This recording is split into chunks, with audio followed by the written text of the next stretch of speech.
welcome to another episode of our team building exercise where we create a hero using the Sentinel Comics role-playing game.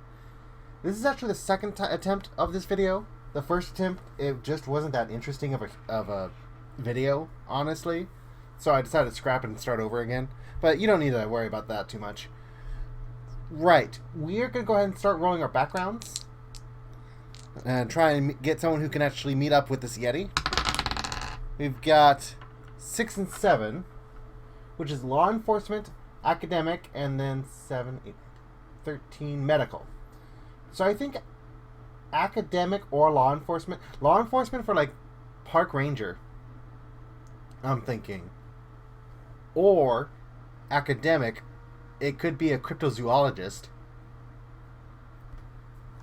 Let's go with law enforcement for our park ranger. So we'll scroll on down. Well, then again, we've already done law enforcement before with the Officer Jones. So academic could be new. You know what? Let's go with our cryptozoologist. So background, academic. We get a D12 and a D8 in 2 different qualities. D12, D8. We've got leadership, self-discipline, and an information quality, which could be incredible underworld info, deep space knowledge, history, magical lore, medicine, otherworldly mythos, science, and technology. Well, if they are a cryptozoologist, then it's probably going to be otherworldly mythos. Magical lore implies that they know how to cast spells. I think otherworldly mythos is better. So we'll put otherworldly mythos at a D12. Otherworldly mythos. Now what should be at a D8? I don't think leadership or self-discipline. So science is perhaps our secondary one. Science. Okay. We then get an expertise principle. So we'll write that down. Expertise. We then roll a D10 and a D8 for our power source. So I'll meet you down at power sources. Alright, here we are. What gave our cryptozoologist her powers? We've got doubles here, 4 and 4. So that leaves us with experimentation or powered suit. Do we want to reroll, or do we want to stick with experimentation? Because powered suit, unless they're wearing a special suit specifically for searching for cryptozoology, I don't think so. So let's check out experimentation, but we might reroll. Your powers were created in the lab and had some unexpected side effects. I think that kind of fits with what we're going for. Maybe they were studying some... Oh, you know what?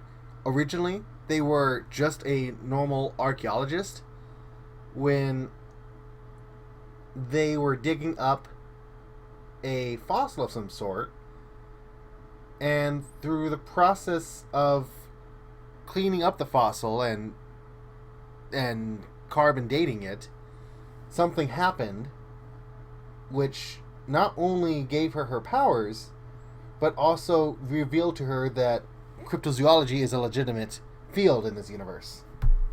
So, okay, I like experimentation.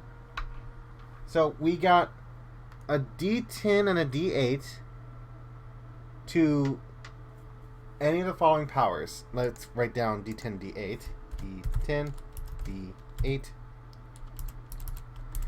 We've got signature weaponry, an athletic power, elemental or energy power, an intellectual power, a mobility power, and a self-control power. I like intellectual power with lightning calculator and maybe intuition. What else we got? Mobility. I don't think any of the mobilities fit with our concept. Self-control would be absorption, density control, duplication, elasticity, intangibility, invisibility, part detachment, shape-shifting, and size changing. Elemental or energy? Let's see here. Cold, cosmic, electricity, fire, infernal, nuclear, radiant, sonic, weather. No, it's a shame that materials is not on here. Okay, well, let's go and get lightning calculator for add a D8.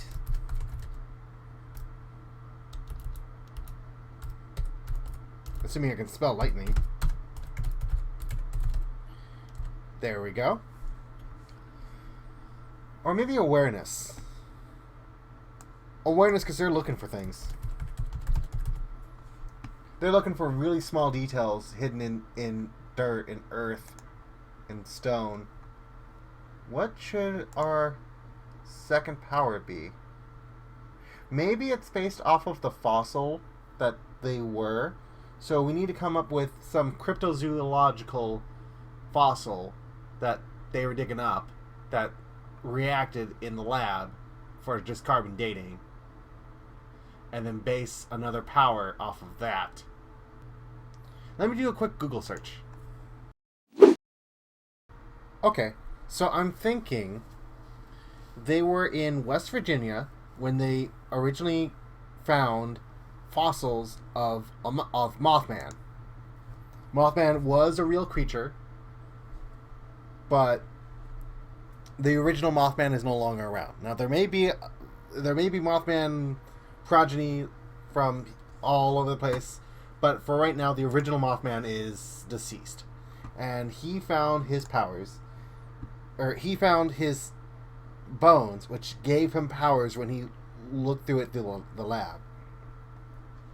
So I'm thinking we go ahead and give him flight, but at a D10.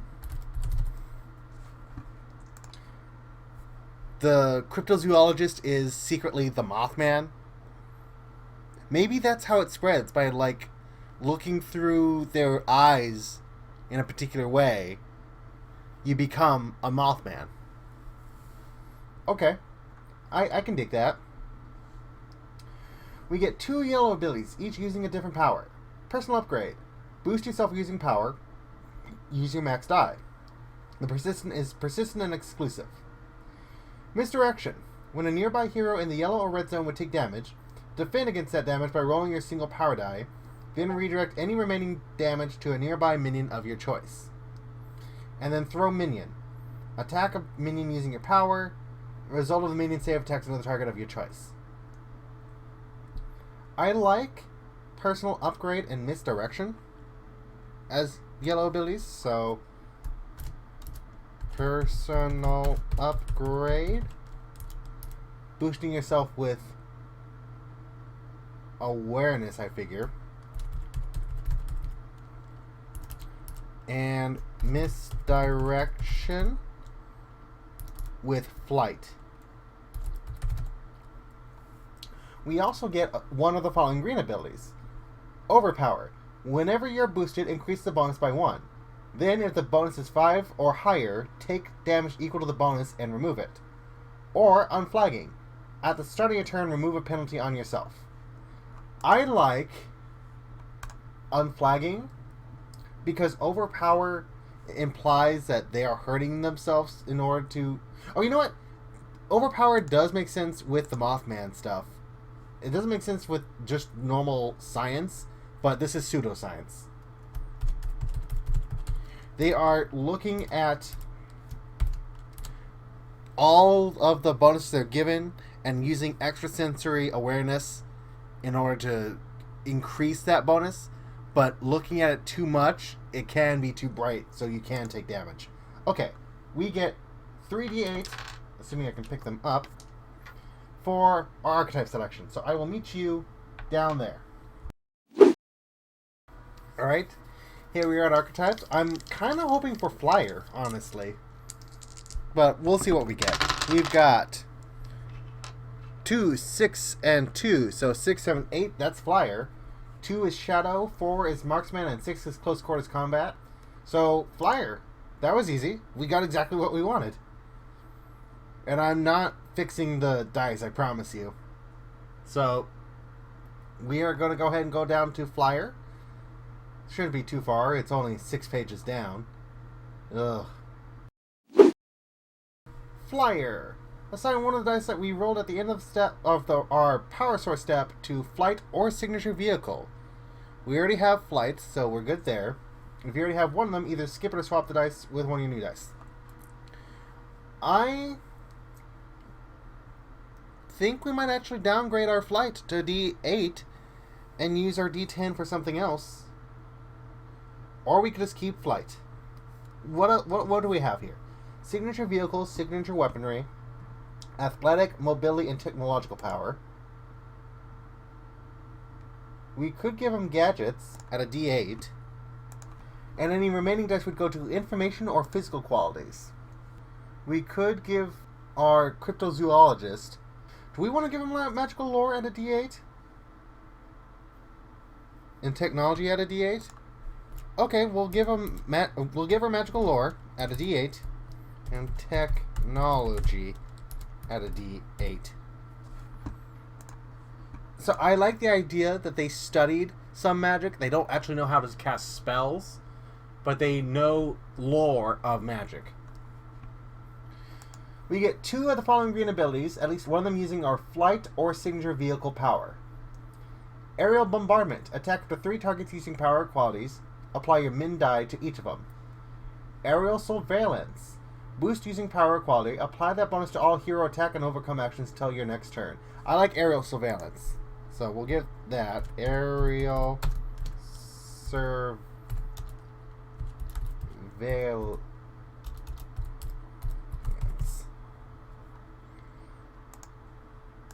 Assuming I can spell aerial correctly.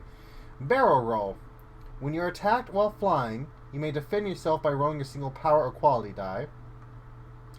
Dive and drop. Attack a minion using power. Whether the minion rolls as defense, attacks another target of your choice. Sonic boom. Hinder multiple targets using power. Apply your min die to each of them. And strike and swoop. Attack using power or quality. Defend against all attacks using your min die until your next turn. Let's go ahead and get barrel roll, because it's a reaction. Let's get barrel roll, flight. Yes, flight. And aerial surveillance can be awareness. We get another one of the above abilities as a yellow ability. What do we want? Do we want to throw a minion at another minion? Yeah, let's go ahead and take 2 birds out with 1 stone, if you'll excuse the flight pun. Dive and drop. And we'll go ahead and use flight for this one. Flight. We get an ideals principle, and then we roll 2d10 for our personality. So we'll go ahead and scroll on down there. I'll meet you down there. Alright, we're here at personalities. We don't have a name for her. Let me check something. We named the werewolf Cassandra from the Mutts, right? Do we want to name our archaeologist Vanessa? Sure, let's name her Vanessa. Vanessa the cryptozoologist. Right, personality. We go ahead and roll 2d10. We've got 3 and 5. So that's impulsive, sarcastic, and fast talking. Let's go with sarcastic. Unless we want to use our reroll now. Because I don't think any of those quite fit. I'm really hoping... Whoop, let's pick up that die. I'm really hoping for analytical, honestly. We're using a reroll now, which gives us 3 and 7. So that's impulsive, stalwart, 7, 8, and alluring. I guess we can go with alluring.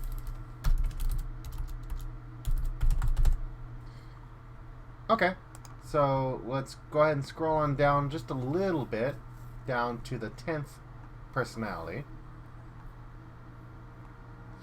Alluring. Okay, so for our status we get a D6 for green, D8 for yellow, and D10 for red. So D6, D8, D10.